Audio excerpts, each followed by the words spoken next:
no sé qué va a pasar, todo está en las manos del Señor, pero yo lo único que digo es que nosotros no podemos depender de los hombres, sino depender solamente del Señor. Hay gente que pone la confianza en los gobiernos. Bueno, ahora ya verás que estos que entran van a arreglar todo lo que el otro no arregló y ya verás que no sé qué. Mire, hermano, ¿qué quiere que le diga? Nuestra confianza está en el Señor. La Biblia llama bienaventurado al hombre que pone su confianza en el Señor. Estamos viendo que el único que no falla y el único que es fiel y el único que sabe hacer bien las cosas es nuestro Dios. Los hombres ahí están que se pelean, que se van, que entran, que sí, que te apoyo, que no te apoyo, que me abstengo, que no sé qué, que no sé cuánto. Y uno ve en lo natural, yo siempre cuántas veces lo he dicho, uno ve en lo natural el reflejo de cómo están las vidas de esa gente. Espiritualmente están destrozados. La inmensa mayoría de los que están ahí tratando de ponerse de acuerdo para hacer algo a favor de este país, la inmensa mayoría son ateos.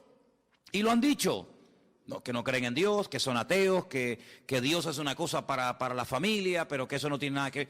Y así vas. Si el hombre buscara a Dios, si todos esos que no saben lo que hacer dijeran, vamos a ver, Rajoy, el del PSOE, el Coleta, el otro y el otro, dijeran, vamos a ver, vamos a hacer 3 días de oración y ayuno a nivel nacional. Y tú ves a todos los políticos en el Congreso, 3 días en la Moncloa sin salir, orando, leyendo la Biblia y buscando del Señor, humillándose delante de Dios. Qué diferente sería todo, ¿eh? Madre mía, cuántas bendiciones y cosas hermosas podrían salir de un encuentro así, pero no lo van a hacer, no lo van a hacer, ¿verdad? Entonces dice la Biblia que son ciegos que intentan guiar a otros ciegos, y dice la Biblia que si 2 ciegos se juntan, los 2 van a caer en el mismo hoyo, porque los 2 están ciegos, ¿eh? Así que buscamos a Dios, confiamos en el Señor, en su promesa y en su palabra, y todo lo que los hombres tengan que arreglar, que lo arreglen ellos, pero nuestra confianza está en el Señor. Amén, hermanos, bendito sea Dios. Sabemos que el año pasado pasó algo tremendo, miles y miles de personas mayores, ya jubiladas, que tenían sus ahorros de toda la vida ahí metidos en el banco ya para retirarse y tener una jubilación tranquila. Resulta que desapareció el dinero y se esfumaron todos los sueños y la tranquilidad, la falsa tranquilidad que produce el dinero, porque no cabe la menor duda de que cuando uno tiene dinero y te sobra, pues en un momento determinado pues puedes tener una tranquilidad, ¿no? Decir, oye, pues tengo un dinerito y tal, y qué mal se pasa y qué mal cuando una persona ha ahorrado toda su vida y de repente los hombres se quedan con todos tus ahorros. Pero ahí hay una lección de que donde tenemos que hacernos tesoros es en el reino de Dios, porque los tesoros de la tierra se fuman, los tesoros de la tierra se volatilizan, son como neblina, hoy los tiene y mañana no los tiene. ¿Cuántas personas en este país hace 3, 4, 5 años atrás tenían trabajo, coches, casas, viajaban, compraban y no sé qué, y hoy en día están arruinados? No es que no tengan dinero, es que están arruinados con a veces hasta miles y millones de euros de deuda. Y uno dice, al final resulta que los que tenían tanto están peor que los que toda la vida hemos dependido el día a día del Señor. Porque yo he hablado con gente que ha tenido mucho dinero y están deprimidos, amargados, escondidos, en fin, lo han perdido todo. Y cuando uno ha estado arriba y de repente te lo quitan todo, no sabe adaptarse después a una vida, digamos, a una vida normal. En estos días estaba leyendo un libro, o uno de los libros que estoy leyendo, y en uno de ellos decía que en los tiempos de la Biblia, ya lo dije una vez, en los tiempos de la Biblia se vivía el día a día. Eso ya hoy en día prácticamente no existe. En algunos países sí, pero aquí, por ejemplo, la gente quiere tener, digamos, el mes arregladito, ¿no? Tengo para pagar el mes de la hipoteca o el mes del alquiler, ya están tranquilos. Y tengo el mes solucionado. Y en la Biblia no se vivía así. En la Biblia se vivía el día a día. Basta a cada día su propio afán, su propio mal. Y el pan nuestro de cada día. Así se vivía en el tiempo de la Biblia. Entonces, si nosotros dependemos día a día del Señor, no vamos a estar agobiados, porque mira, se dice, yo es que faltan todavía 20 días para terminar el mes. Pero no lo mires así, vive el día a día y el Señor te va a sorprender y te va a proveer el alimento, la comida, lo que sea necesario para el día a día. Y también leía en ese libro algo que me llamó mucho la atención. Yo no digo que tengamos que volver a eso, pero dicen que en los tiempos de la Biblia la gente comía 2 veces al día. Y yo digo, qué curioso, ¿no? yo creo que todos comemos de más. Es decir, si nosotros ahora mismo nos quedáramos 15 días sin comer, seguro que nadie se moría. Hombre, fatiga tendríamos todo, a ver si me entiendes. Pero seguro que con todos los michelines y con toda la grasa y con todo lo que llevamos dentro, pues en la Biblia se comía 2 veces al día y estaban contentos.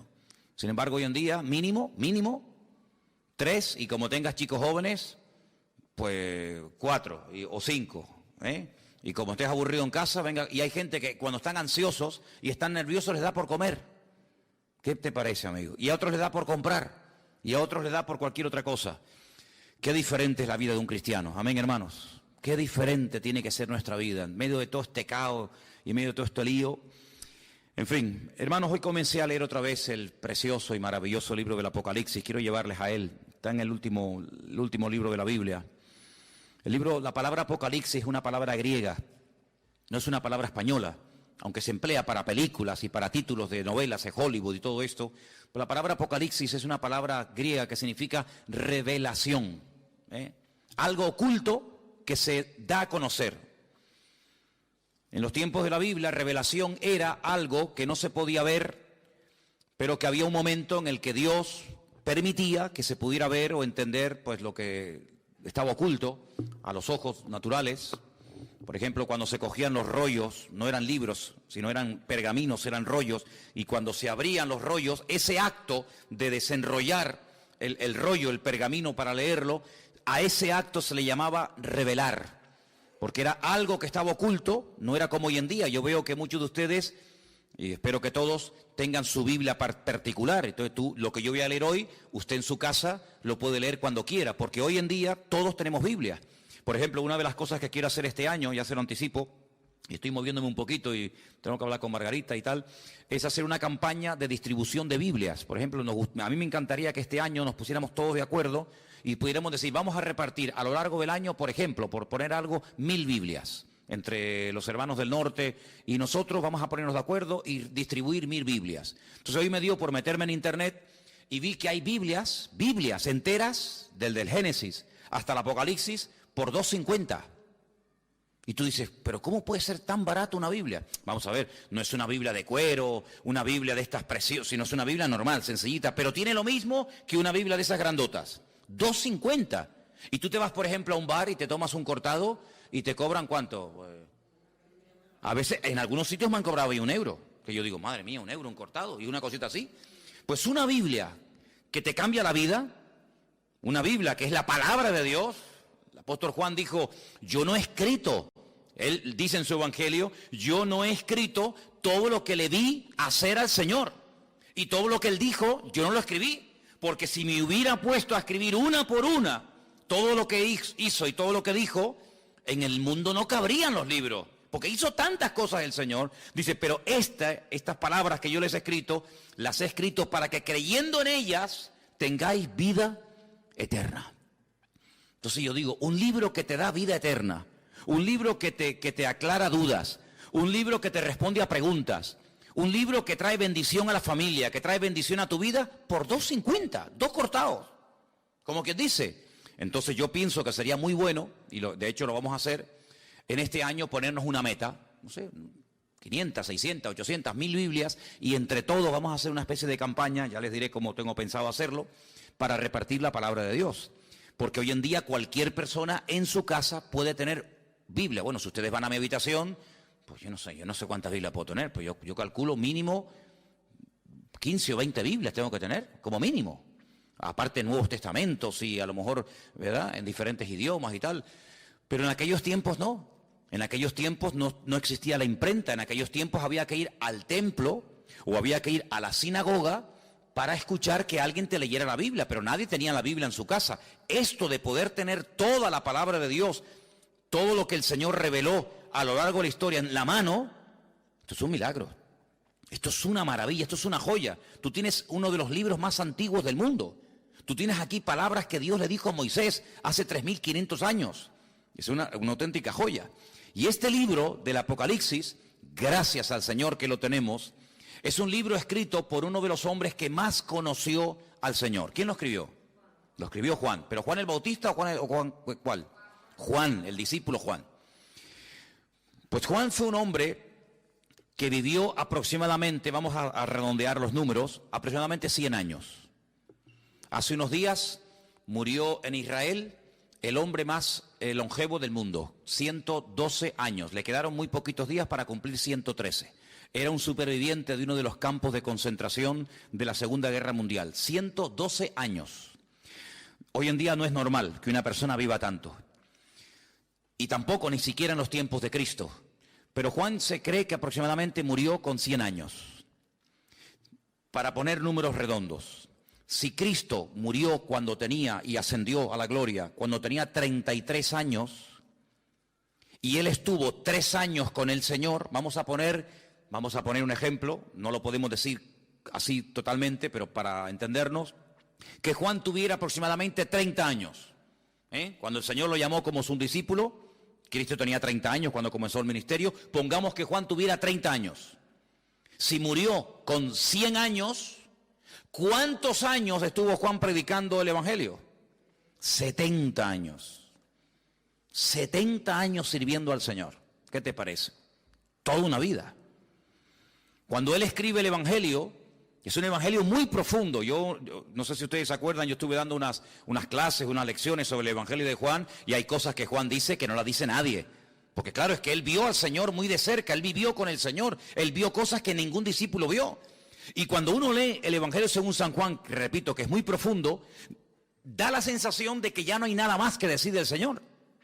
Ya te lo mostró de una manera, te lo mostró de otra, hizo esto, hizo aquello, y hablaba así, y hablaba asado. Ya, después de leer San Juan, uno dice, ¿pero qué más se puede decir del Señor?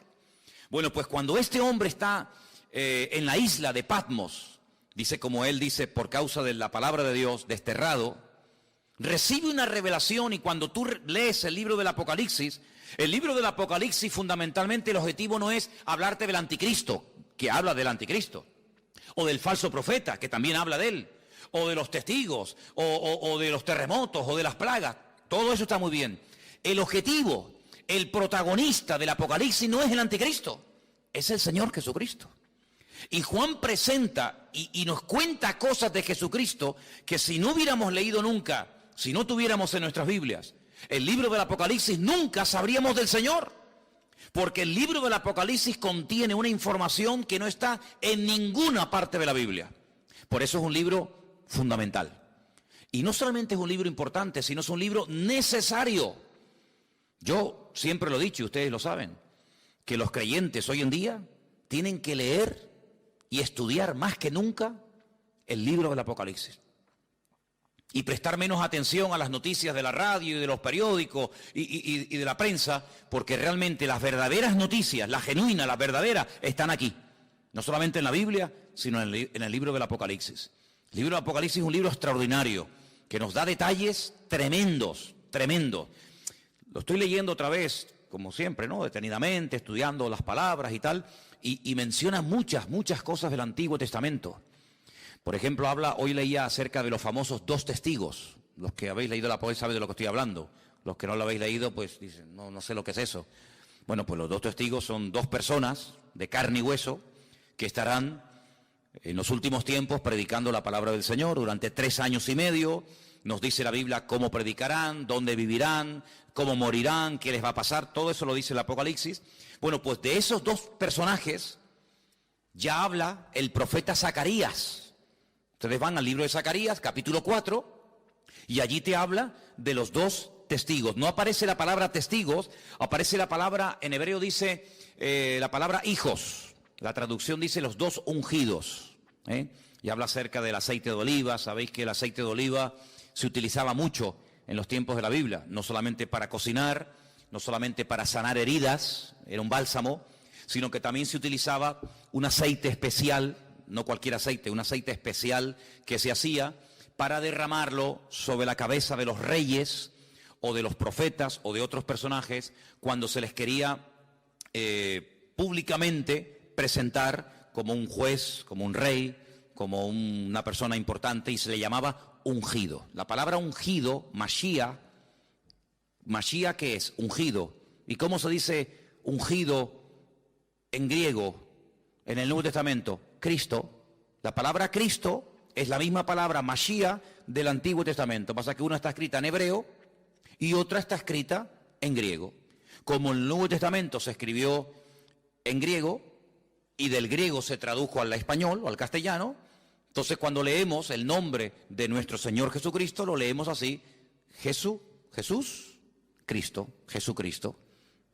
Pero Cristo no es un nombre, Cristo es un título. Es como decir, fulanito de tal, presidente del gobierno, fulanito de tal, presidente del Fútbol Club Barcelona, fulanito de tal, presidente del Cabildo. Cristo no es un nombre, es un título de una función a desarrollar. Por ejemplo, en este momento, a Benjamín Netanyahu, que es el presidente de Israel, se le llama el ungido, se le llama el Mesías. Y tú dices, ¿ah, sí? Sí, claro, porque es un hombre que ha sido capacitado para ser presidente de un país. Entonces, la palabra Mesías, la palabra Cristo, la palabra ungido, nos habla acerca de un cargo, no de un nombre. Jesús se llamaba Yeshua, porque él no era griego, él era judío, y él se llamaba Yeshua. ¿Cómo se dice Yeshua en griego? Jesús. Entonces, son las mismas palabras, pero cambiando, digamos, el nombre, la pronunciación. Juan recibe una revelación de él, dice en el capítulo 1, la revelación de Jesucristo. No es la revelación del falso profeta o del anticristo, no. Es la revelación de Jesucristo. Si quieres conocer mucho de Cristo, tienes que leer los evangelios, Mateo, Marcos, Lucas y Juan, pero también el Apocalipsis. Y dice, esta revelación de Jesucristo, Dios se la dio para manifestar a sus siervos las cosas que deben de suceder pronto. Y la declaró enviándola por medio de su ángel a su siervo Juan. Juan, cuando escribió este libro, dice que lo que él estaba escribiendo iba a suceder pronto. ¿Y cuándo escribió Juan este libro? En el siglo I. Y en el siglo I, cuando él está escribiendo, dice, lo que yo estoy escribiendo ahora, prepárense que esto se va a producir pronto. Pues si eso lo dijo en el siglo I, ahora en el siglo XXI, estamos más cerca que nunca de los acontecimientos finales, ¿sí o no? Es interesante, ¿verdad? Dice que ha dado testimonio de la palabra de Dios y del testimonio de Jesucristo y de todas las cosas que ha visto. Y ahora fíjate, es uno de los pocos libros, o prácticamente el único libro de la Biblia, que contiene una bienaventuranza para el que lo lee. La Biblia no dice, bienaventurado el que lee el libro del Génesis, que es una bendición leer el Génesis, ¿verdad? O bienaventurado el que lee el libro de Romanos. No, pero el Apocalipsis sí. Dice, bienaventurado el que lee. Los que oyen las palabras de esta profecía y guardan las cosas que en ellas están escritas, porque el tiempo está cerca. Es decir, que por leer el libro usted ya es bienaventurado. Por escuchar, por oír las palabras de este libro, usted ya es bienaventurado. Y si encima de leerlo, y si encima de oírlo, además usted lo cumple y lo guarda, triplemente bienaventurado. ¿Qué significa la palabra bienaventurado? Viene de una palabra hebrea que significa, es ashrei, que significa rico. La palabra rico está entroncada con la palabra bienaventurado. Un bienaventurado, espiritualmente hablando, según el concepto bíblico, es una persona rica, espiritualmente hablando. La riqueza bíblica espiritual no tiene nada que ver con la riqueza material, ¿vale? Hay personas en la Biblia que no eran ricos materialmente hablando, pero espiritualmente hablando eran multimillonarios. Y hay personas tremendamente ricas en la Biblia que la Biblia dice que eran unos necios. Así que la riqueza material muchas veces no tiene nada que ver con la riqueza espiritual. A veces la gente dice, ay, mira, no tiene mucha fe porque no tiene dinero, como si la fe se midiera por el dinero.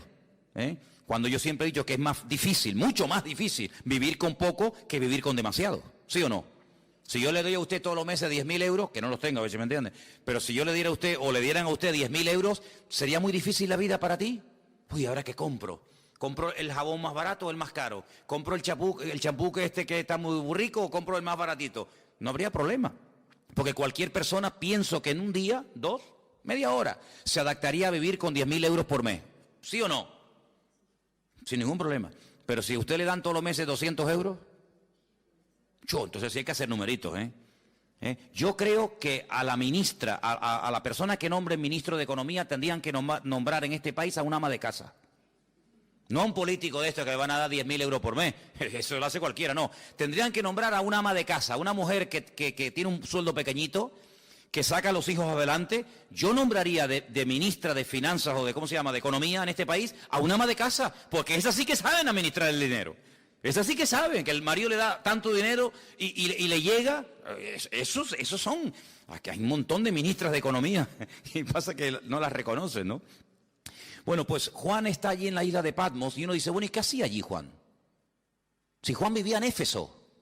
Ustedes saben que cuando el Señor Jesucristo estaba en la cruz, le dijo a Juan que se encargara de su madre, porque Cristo iba a morir, y entonces María, según la tradición cuenta, pues resulta de que se fue a vivir con Éfeso y allí estuvo con el apóstol Juan.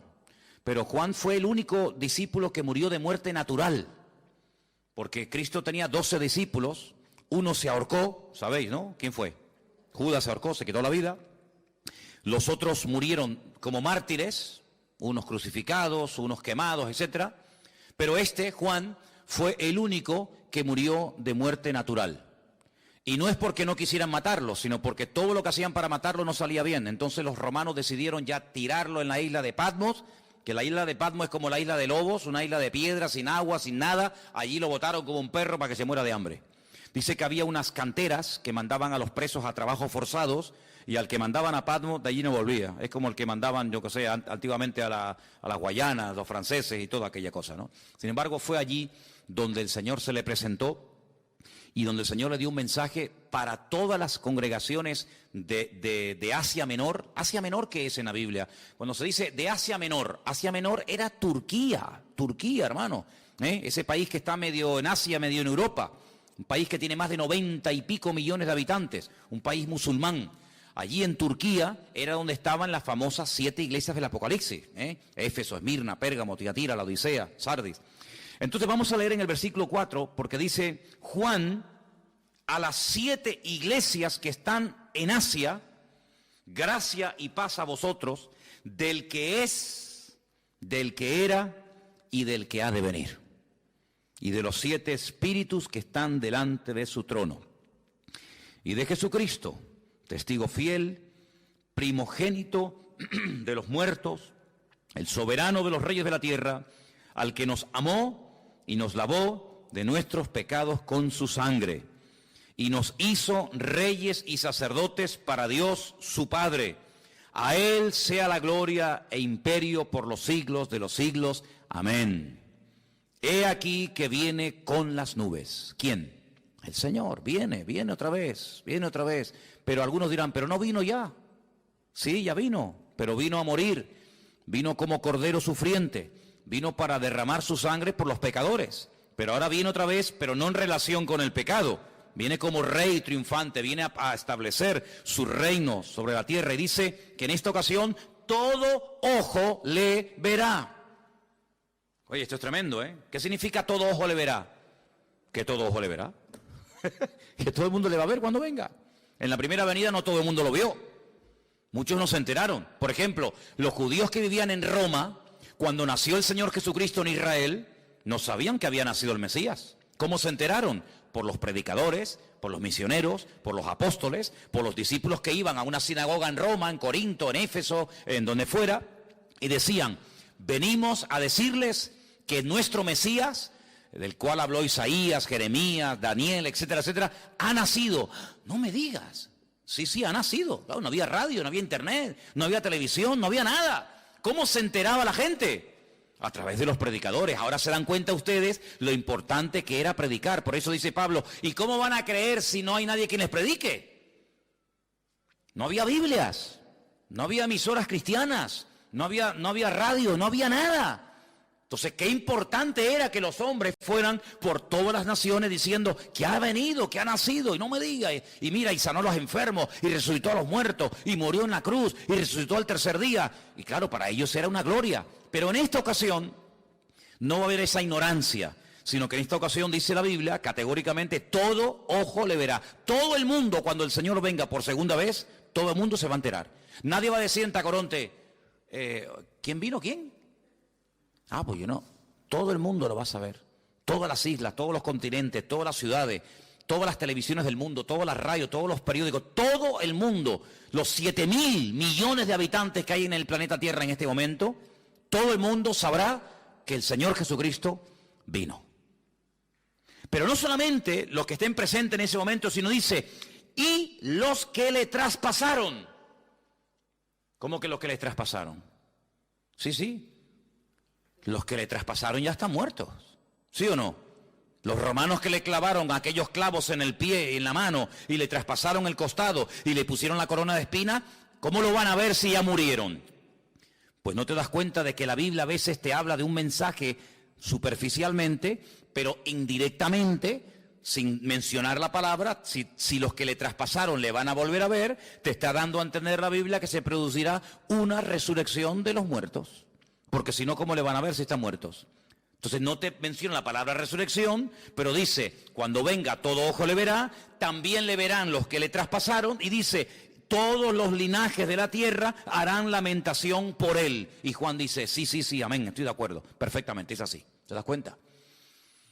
La palabra amén, cuando tú pones la palabra, por ejemplo, si buscas la palabra en hebreo fe, la palabra que se emplea para fe, generalmente la palabra emuná. Emuná es fe en hebreo. Se puede traducir como fe o también como confianza, pero generalmente es fe. La palabra emuná, dentro de la palabra está la palabra amén. Si tú, en hebreo, hay algo muy bonito, y es que dentro de una palabra hay una, dos o tres palabras. Incluso a veces de una palabra, no de todas, cuidado, pero a veces hay palabras en hebreo que de una palabra puedes sacar 750 palabras diferentes. Y usted dice, ¿cómo? De una palabra, combinando las palabras, por ejemplo, poniendo la P aquí, la H allí, la M por acá, la L por allá, de una misma palabra, siendo combinaciones, pueden sacar hasta 750 términos diferentes. Entonces la palabra amén está dentro, tú ves la palabra emuná en hebreo y ves que pone dentro amén. Porque cuando decimos amén, cuando nosotros los creyentes decimos amén, que es un acróstico, pues estamos diciendo que tengo fe en afirmar lo que esa persona está diciendo. Cuando yo digo, hermano, el Señor Jesucristo vendrá, amén. Cuando usted dice amén, está diciendo de una forma resumida, tengo fe en lo que tú estás diciendo y lo firmo. Tengo fe de que el Señor volverá otra vez. Pero para no decir, tengo fe en que el Señor volverá otra vez, usted dice simplemente, amén. Y diciendo amén, usted afirma como que usted está de acuerdo con la afirmación que se acaba de decir. Por eso digo muchas veces, no diga amén a todo lo que se oye. Porque cuando usted dice amén a todo, quiere decir que está de acuerdo con todo lo que se está diciendo. Así que piénselo bien.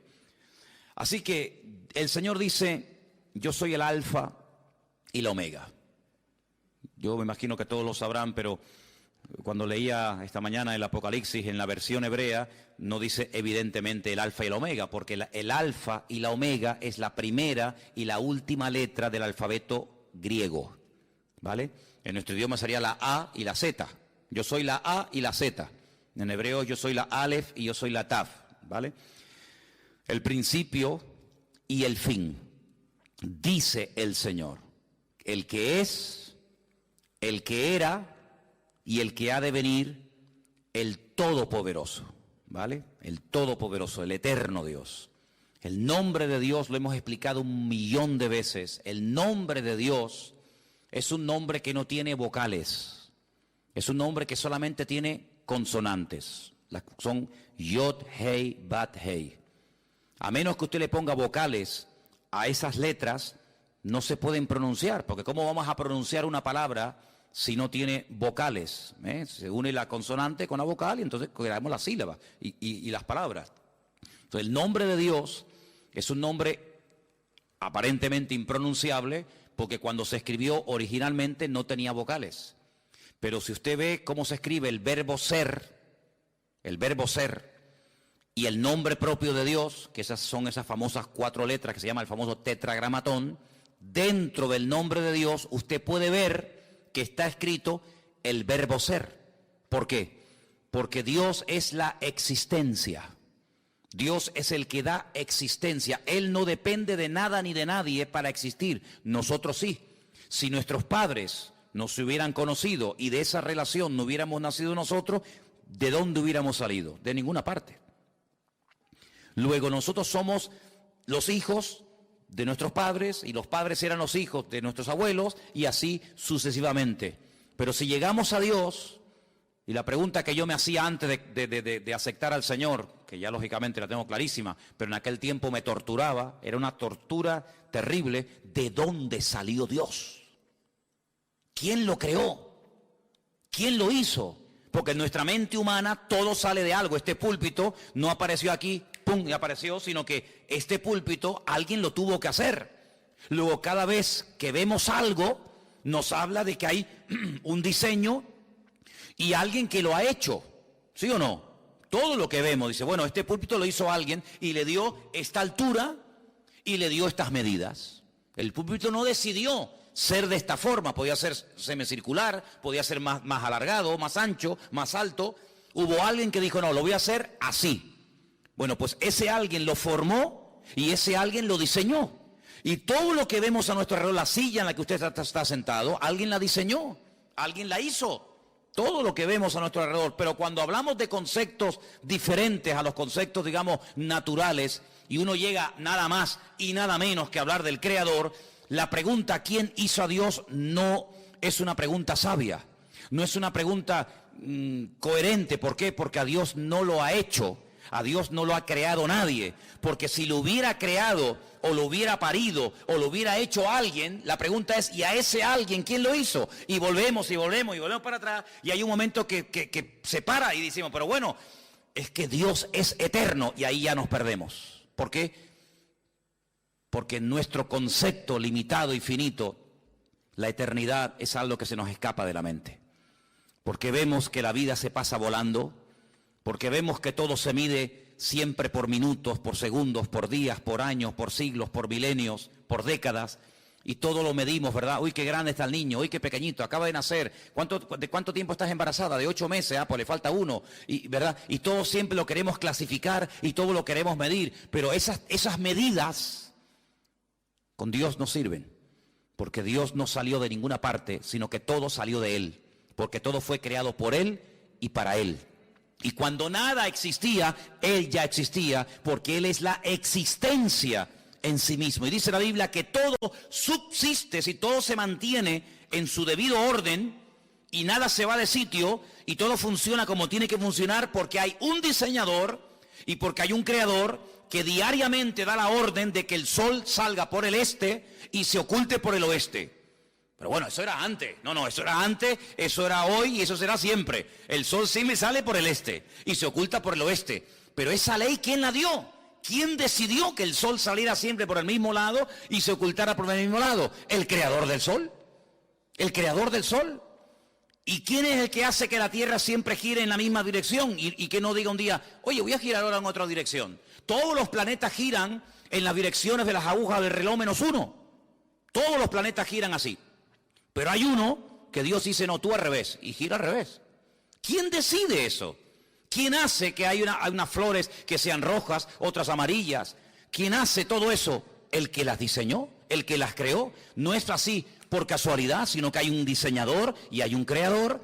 Y ese Dios es la existencia misma y por eso en su nombre propio, pues lleva la existencia, el verbo ser. Ahora ese nombre, cuando leemos por ejemplo algunas Biblias sale la palabra Jehová. En otras Biblias sale la palabra Adonai o Señor. En otras Biblias aparece la palabra Yahvé, ¿no? Muy bien, todo eso está muy bien. Pero el verdadero nombre propio de Dios no tiene vocales, pero se le tuvo que poner vocales para poder pronunciarlo, ¿os dais cuenta? Y ahora, ese Dios creador, ese Dios diseñador, que es uno, Dios es uno, dice la Biblia, ese Dios amó tanto al mundo que dice que salió de él su Hijo unigénito, que al mismo tiempo su Hijo es el mismo. Y uno dice, pero ¿cómo puede haber? Porque si salió el Hijo del Padre, está el Hijo y está el Padre. Pero vamos a ver, ustedes no sois, ¿cuántos sois padres aquí? Muy bien, o madres.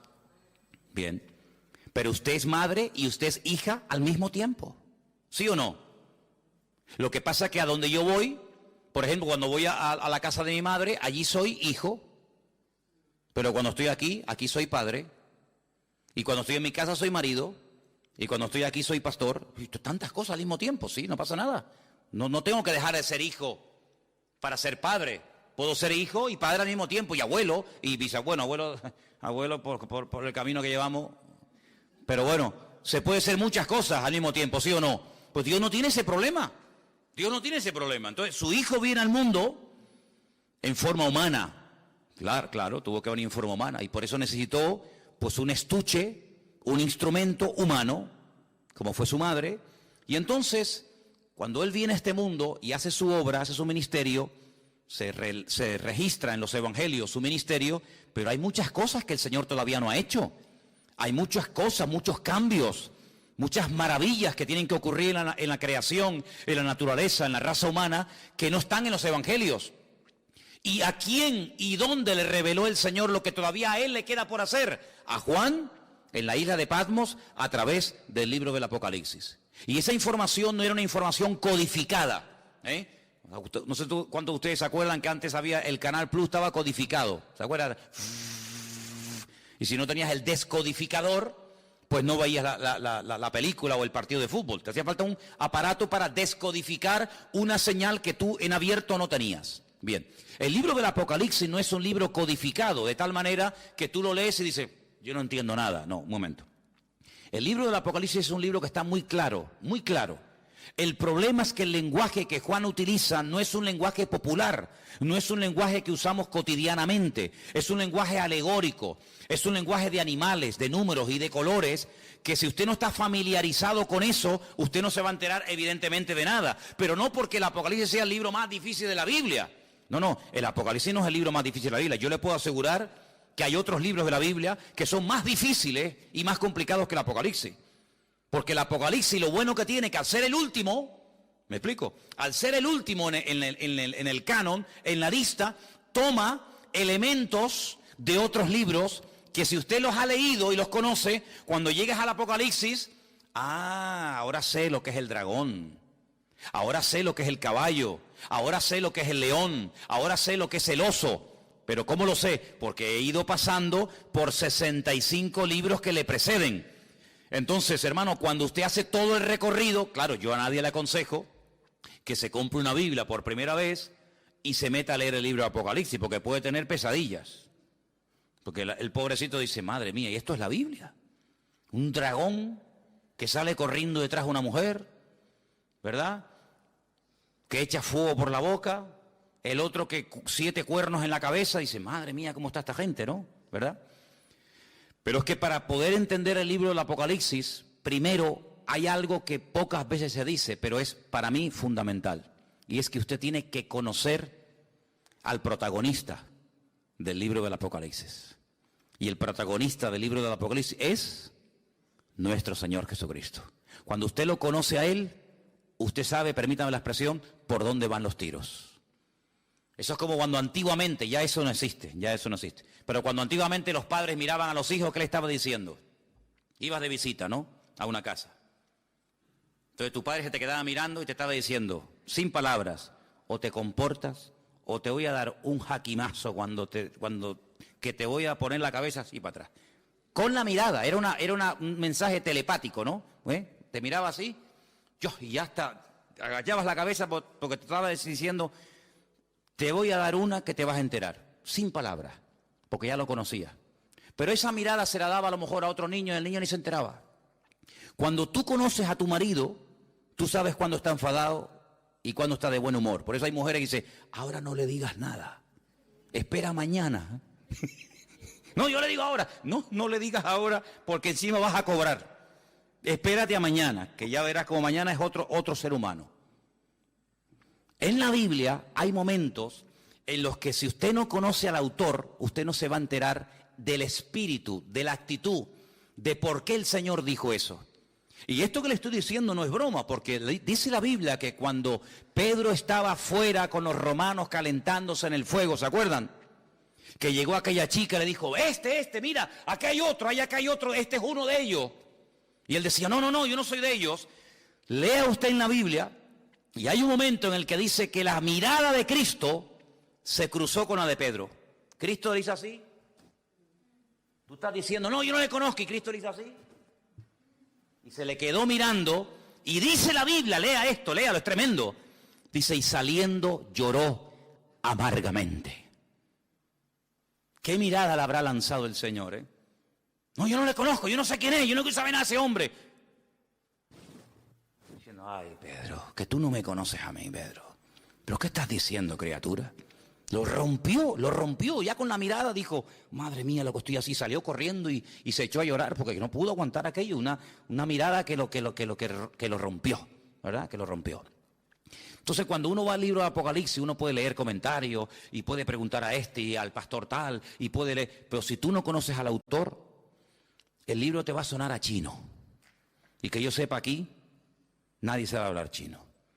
Pero cuando tú conoces al autor, tú captas y lo ves al Señor por todas partes. Porque te vuelvo a repetir, el objetivo del Apocalipsis no es levantar y el protagonista, el anticristo, el falso. No. El protagonista del libro del Apocalipsis es el Señor Jesucristo. Y todo lo que pasa, todo lo que ocurre, las tragedias, los terremotos, las catástrofes, las guerras y esto y aquello, todo siempre apunta a un objetivo, y es que el hombre reconozca que el Señor Jesucristo viene pronto. Te habla de una manera, te habla de otra forma, te habla por aquí, te habla por allá, para que el hombre entre en razón y para que el hombre entienda que no puede hacer con su vida lo que le da la gana, para que el hombre entienda que no es dueño de sus actos. Cuando nosotros creemos que somos dueños de nuestros actos, nos estamos proclamando como si fuéramos dioses. Yo hago lo que me da la gana. A mí nadie me tiene que decir nada. Es como si tú fueras Dios, porque a Dios nadie le tiene que decir nada. Pero cuando tú actúas así, estás actuando como si tú fueras Dios. A mí nadie me tiene que decir nada. Pero ¿cómo que nadie nos tiene que decir nada? Claro que nos tienen que decir muchas cosas. Entonces, en el libro del Apocalipsis, Juan, a un viejito de 100 años, que lleva 70 años predicando el Evangelio, le dice, Juan, escribe, ponte a escribir lo que vas a ver, lo que ya has visto y lo que te voy a contar. Y entonces él empieza a escribir y a escribir y a escribir cosas tremendas. Pero fíjate lo que dice, por ejemplo, en el versículo 10, cuando el Señor le dice a Juan que escriba, hay una cosa muy importante que tenemos que tener en cuenta, y es cómo estaba, con qué actitud estaba Juan. Dice el versículo 10, yo estaba en el Espíritu en el día del Señor, y oí detrás de mí una gran voz, como de trompeta. Juan no estaba despistado, Juan no estaba quejándose, Juan no estaba con una mala actitud, sino Juan dice que estaba en el Espíritu. Y eso es muy importante. ¿Cuántas veces me habéis oído a mí decir que la actitud marca la diferencia? ¿Sí o no? Es muy importante. Estar centrado, estar pendiente. No, mira, ahora no me hables, que ahora estoy pendiente de la palabra. No, ahora no quiero saber nada. El móvil, ¿para qué quiero yo un móvil ahora? No me hace falta el móvil para nada. Ahora me está hablando el Señor, estoy con su palabra. Él estaba en el Espíritu. ¿Tenía motivos para quejarse? Hombre, humanamente hablando, sí. 100 años aquí botado como un perro, sin agua, sin comida, sin hermanos, sin iglesia, sin amigos, sin nada. Y mira cómo me has tratado, y mira no sé qué, y te he servido para qué. No le dio lugar a eso. Él estaba en el Espíritu. Si el Señor ha permitido que yo esté en la isla de Patmos, no es un castigo, es una bendición, porque al fin y al cabo vemos que no fue un castigo, sino que fue un tiempo maravilloso, porque para poder escribir todo esto, hermano, y para poder ver todas estas visiones, uno no podía estar viviendo en una gran ciudad con ruidos, con coches, con no sé qué, con no sé cuánto, sino uno tenía que estar en un sitio tranquilo, sin que nadie te moleste. ¿Y qué mejor sitio que la isla de Patmos? Donde tienes tiempo para pensar, para orar, para meditar, y aquí sin que nadie te moleste, aquí te voy a dar la revelación más grande que jamás ningún ser humano ha tenido en esta vida. Luego vemos que el famoso refrán, que no hay mal que por bien no venga, se cumple perfectamente en la vida de Juan. Hace muchos años yo leí un libro de un pastor que tuvo un accidente y se le partió una pierna y estuvo un buen tiempo en cama, escayolado, sin poder moverse, y los primeros días de ese accidente él comenzó a quejarse. Señor, ¿y por qué? Tenía que predicar en esta iglesia, me habían invitado a viajar a no sé qué sitio, me habían invitado a no sé qué, y ahora no puedo tal, y empezó a quejarse hasta que pasaron los días, y le dijo, Señor, si tú has permitido que yo esté aquí parado sin hacer nada, ¿qué propósito tienes tú, Señor? Y ese hombre escribió un libro con su testimonio, con sus experiencias, y cuenta él que fue un libro que bendijo a muchísimas personas. Un libro que fue de muchísima bendición, sus testimonios, las experiencias que había tenido con el Señor, las pruebas por las cuales había pasado y lo que había aprendido en el Señor. Y dice, yo conseguí más bendición y logré bendecir más a la gente con aquel libro que con 1000 predicaciones, viaja por aquí, viaja por allá, entra por aquí, entra para allá. Y él entendió que el Señor lo paró, ¿sabes? Él entendió que el Señor permitió aquel accidente para que durante un tiempito tranquilo pudiera escribir un libro que después sería de tremenda bendición para muchísima gente que lo leyó. Entonces hay momentos en la vida que nos puede pasar algo que decimos, ¿y por qué? ¿Y por qué, Señor? ¿Y por qué tal? ¿Y por qué esto? ¿Y por qué el marido? ¿Y por qué el niño? ¿Y por qué no me dieron el trabajo que me habían prometido? ¿Y por qué no sé qué? ¿Por qué? ¿Y por qué? ¿Y por qué? Y hace muchos años, yo era recién convertido, vino a Las Palmas a predicar una señora que dice ella, en aquellos años, que era la capellana de una de las cárceles más peligrosas de los Estados Unidos, la cárcel de Sing Sing. Y esta mujer empezó a predicar y yo te puedo asegurar que no todo, pero por lo menos la mitad del mensaje me lo aprendí de memoria. Y todavía lo tengo aquí. Y ella empezó diciendo, hay una pregunta que si nosotros nos la hacemos podemos volvernos locos. Y es una pregunta, y la pregunta es ¿por qué? Y sobre esa pregunta ella basó su mensaje. Y a mí se me quedó tan grabado aquello. Y ella hablaba acerca de lo peligroso que es cuando nos pasa algo en la vida, entrar a pelearnos con Dios. ¿Y por qué no sé qué? ¿Y por qué no sé cuándo? ¿Y por qué? Yo creo que nosotros ahora que hemos ya comenzado un poquito a levantar vuelo y a entender y a conocer un poquito más al Señor, vamos a cambiar la pregunta. Vamos a dejar el por qué. ¿Por qué? Dios lo sabe. Vamos a preguntarle otra pregunta al Señor. Vamos a hacerle esta pregunta. ¿Para qué? El por qué no me interesa.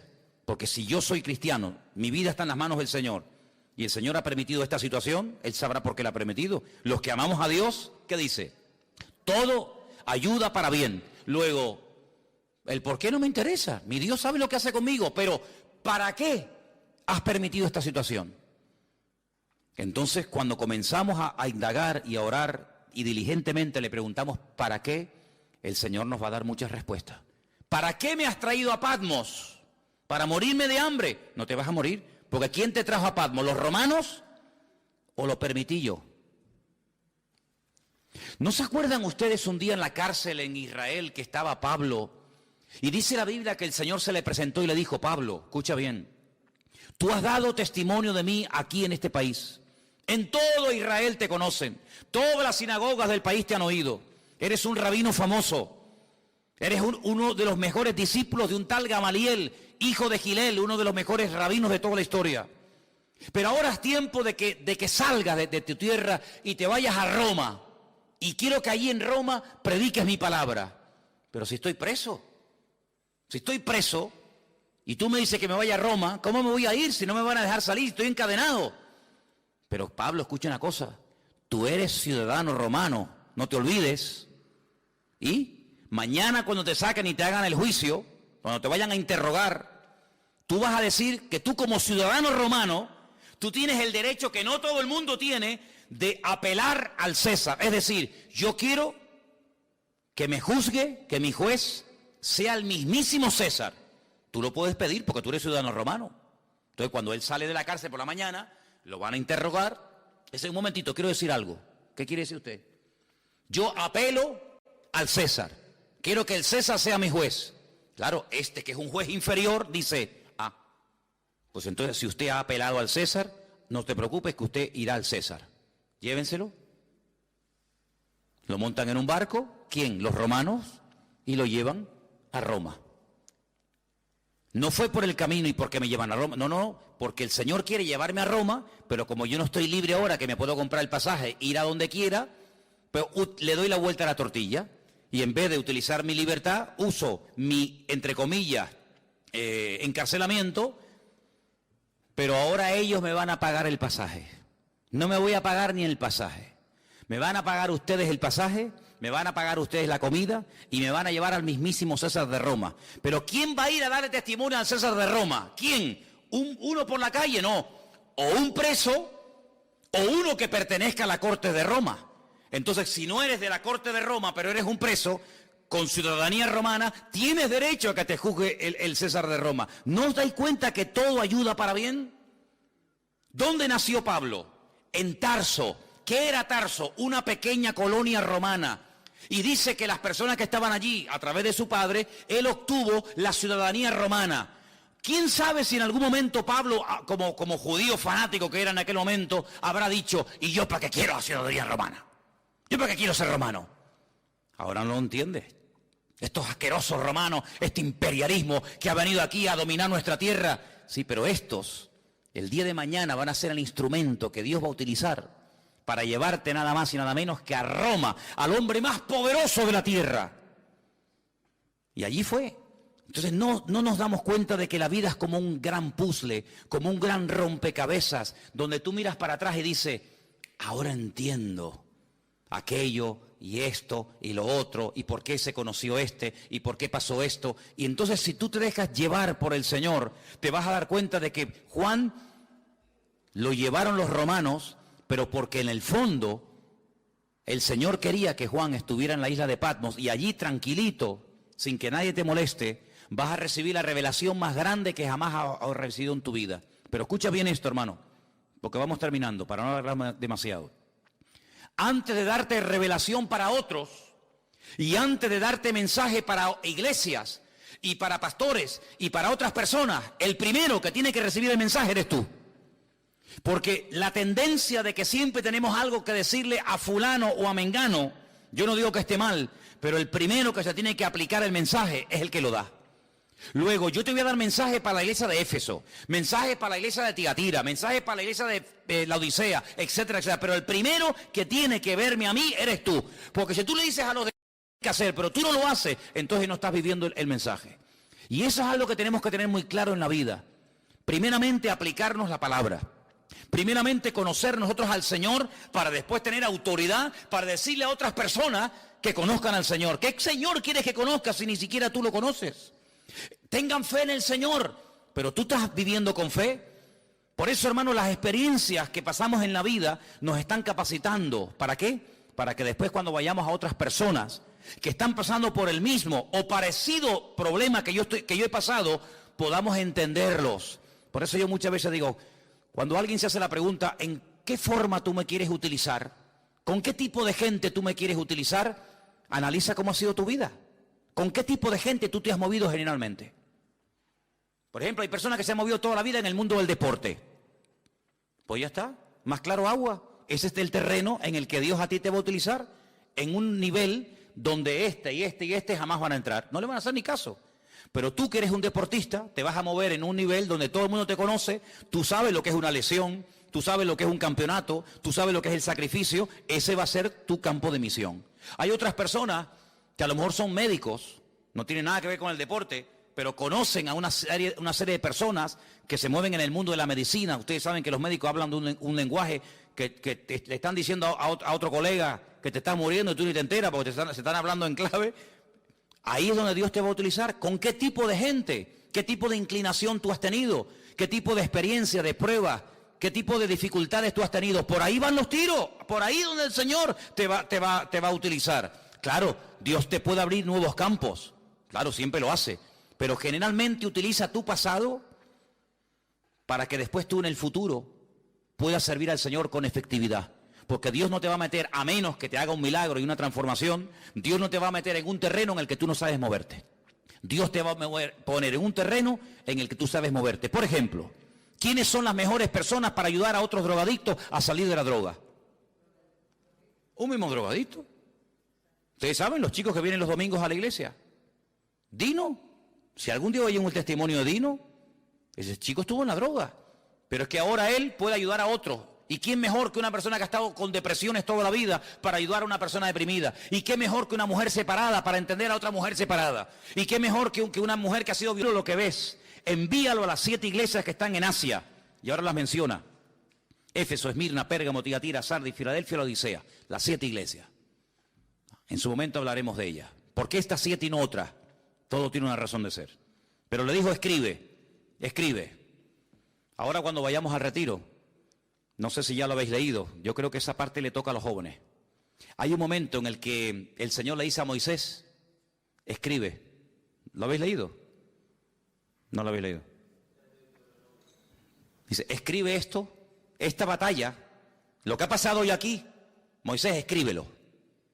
Escríbelo para que las generaciones futuras no se olviden de lo que pasó aquí en el desierto. Interesante. Ahora le dice el Señor, Juan, escribe. ¿Por qué? Porque vas a ver tantas cosas y vas a tener tantas visiones y tantos sueños que después no te vas a acordar. Ustedes saben, hermanos, porque yo muchas veces le digo a la gente que es bueno venir a la iglesia a veces con papel y lápiz. Porque dicen las estadísticas, no las digo yo, los expertos, los que están todo el día haciendo este tipo de estadísticas y de estudios, dicen que cuando una persona escucha un mensaje político, religioso, de la índole que sea, después de un tiempo, se puede llegar a recordar con el tiempo un 10% de lo que se oyó perfectamente. Y el otro 90%, algunos oyen 25%, pero generalmente, si yo les pregunto a ustedes dentro de 15 días de lo que yo hablé la semana pasada, muchos de ustedes ya no se acuerdan. ¿Quién es el que más se acuerda? El que lo dijo. Yo me acuerdo de los mensajes que yo he dado porque yo utilizo no solamente el haberlo estudiado, sino el haberlo dado, entonces me lo sé. Pero el que lo oyó, solamente el 10%. Pero fíjate cómo se dispara la estadística. Si una persona está escuchando una lección de un maestro, de un pastor o de quien sea, y escribe, automáticamente pasa del 10 al 80%. 80% usted es capaz de acordarse, porque además lo tiene escrito, que si solamente lo hubiera oído. Entonces, Juan, tú vas a ver lo que yo te voy a decir de los dos testigos. Nadie ha escrito de los dos testigos, nadie sabe nada de esto. Yo te voy a hablar de los 144.000 sellados.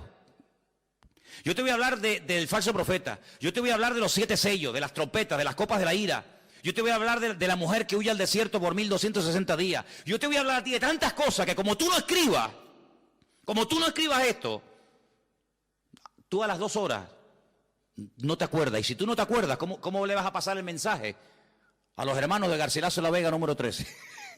Imposible. Entonces, ponte a escribir, Juan, ponte a escribir, porque lo que se escribe ahí queda. Y entonces dice que cuando él se vuelve